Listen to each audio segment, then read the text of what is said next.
ખાતરની અછત મુદ્દે સૌથી મોટા સમાચાર સામે આવ્યા છે, જેમાં અછતવાળા જે પણ જિલ્લાઓ છે ત્યાં ખાતર મોકલવામાં આવશે। કેન્દ્રમાંથી આવેલા નવા જથ્થામાંથી ખાતર મોકલાશે। હિરેન વધુ વિગતો સાથે જોડાઈ ગયા છે। જી હિરેન, કેટલા જિલ્લા એવા છે, એવું કોઈ લિસ્ટ બનાવવામાં આવ્યું છે કે જ્યાં જ્યાં ખાતરની અછત હોય? મોટે ભાગે ગત 3 થી 4 દિવસો દરમિયાન રાજ્ય સરકારની એટલે કે ગાંધીનગરથી અલગ અલગ જે ટીમોએ તપાસ કરી હતી અને એમાં મોટે ભાગે જે વિસંગતતાઓ હતી એ વિસંગતતાઓ અંતર્ગત 89 કરતા વધુ વિક્રેતાઓને નોટિસ આપવામાં આવી હતી અને એના કારણે મોટે ભાગે આ વ્યવસ્થા સ્ટ્રીમલાઇન થઈ ગઈ હોય એ પ્રકારની સ્થિતિ અત્યારે છે। છતાં પણ ખાતરની ક્યાંય બૂમ ન પડે એની આગોતરી વ્યવસ્થાના ભાગરૂપે તમામ જિલ્લાઓની અંદર આ 8 થી 10 મેટ્રિક ટન જથ્થો છે એ રેગ્યુલર બેઝ ઉપર દર 2 દિવસે આવી રહ્યો છે।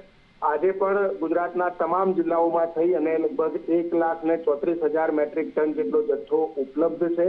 જે પણ ખેડૂતોને જરૂરિયાત છે એ ખેડૂતોને તે જથ્થો મળતો રહેશે।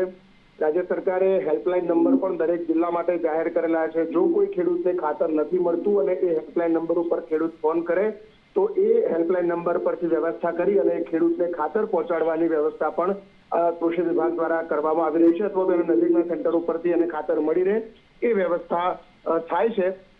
એ સ્થિતિ અત્યારે આ દેખાઈ રહી છે।